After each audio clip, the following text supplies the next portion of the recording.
So let me first start out by what's happening in the environment. So obviously, and Keynote talked about this as well, right? The environment is quite restrictive. We all know this. You all know this. Your businesses know this. And we look at GDP figures of 1% year over year. We haven't seen that in Australia since the early 90s, minus the pandemic, of course. So we're looking at inflation that's still persisting at high levels above target. Obviously, you know about that. We get in the papers every other day about that, but it's still persisting. And we have non-discretionary prices that are sitting above that at 4.5% growth at the moment. Now, despite of this, though, the retail industry, of course, is still forecasted to grow over the next 3 years, modestly relative to inflation. So 3.6% growth for the industry. Inflation at around the next 3 years will be sitting around 2.8%. So modest growth relative. To the segments of retail that I would call out as far as highest in growth over that time, food and grocery at 4.4% and health and beauty at 4.3% are slotted for the highest growth there.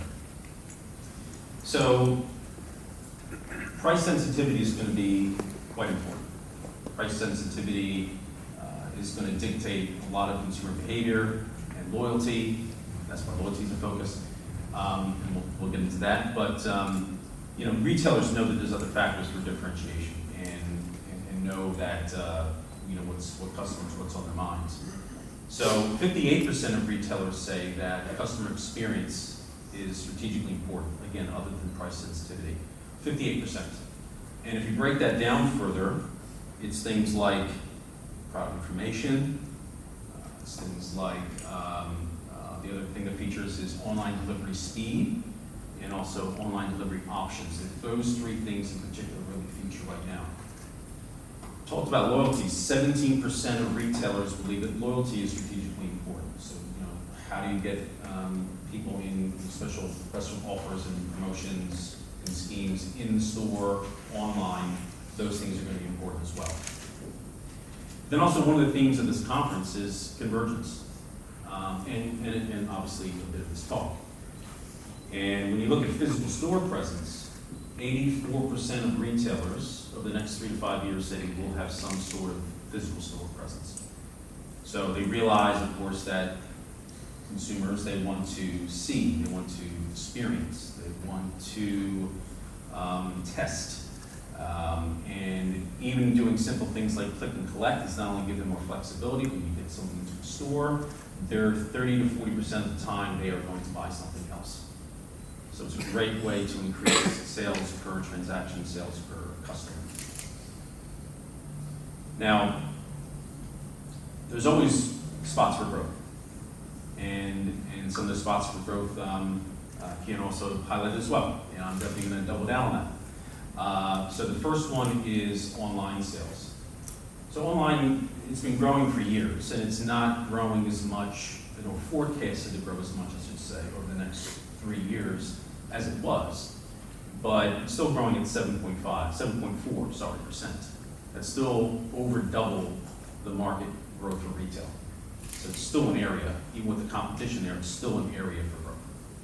Another great area for growth is social commerce. So social commerce is 10% growth as companies find ways of monetizing, getting the brands out in social media, guest purchasing directly through it, making that very seamless. All those things, live events, all those things to take advantage of that. And here's another stat for you: is 55% of people have made a social commerce transaction in 2023. 55%. It's a lot, but you still got 45% to go. Not to mention the frequency of the transactions that they're going to do once they get used to that, and once it even gets easier for them, and they get a bit more, if you like, candy, and they get a taste of that. So you can see why that would be a growth area pretty quickly there. And then the other areas is other forms of revenue, taking advantage of your online assets. Of course, a lot of this is already happening, but it's going to continue to happen. So 20% growth in retail media. So taking advantage of your online real estate and using it for advertisement, other retailers, other services, other industries, et cetera. So those would be three growth areas. Now restraints, yes, and two of the top three restraints are related to financial conditions, no real surprise there. So household spend over the next 3 years is forecasted to grow at 2.9%. That is a far cry from 6.5% that it was in 2023 alone. So it's really going to be coming down the next 3 years, and retail tends to follow that. So if you look at total revenue per customer, that figure is going to be at 2.5%. So they're very well in line with that rate. The other restraint is really going to be around labor. So labor, it's been 4%, and I'll say this up front, I'm saying this restraint because it's going in the right direction. So it's going in the right direction, but very slowly.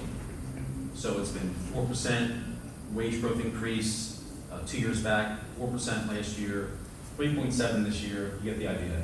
And then it'll be at around 3 to 3.5% when we get to 2027. So, very slow. Unemployment, 4.2%. It's meant to go to 4.5% by 2027. So labor is still very restrictive when you consider the fact that 25-year average is 5.8%. So labor will still be restrictive as well, just the labor pool. And then finally, cyber and privacy, right? That's always topical right now. Retail industry overall, middle of the pack as far as exposure. So middle of the pack in this case is a good thing. So 9% of security incidents happen in the retail industry. So other industries like manufacturing and others will be towards the top spot. But nonetheless, as retailers expand using AI, using AR, you're going to have more device proliferation, you're going to have more data that you're consuming, more data that you're going to be generating, et cetera. So it's still going to be an area that will be quite the focus of the next few years.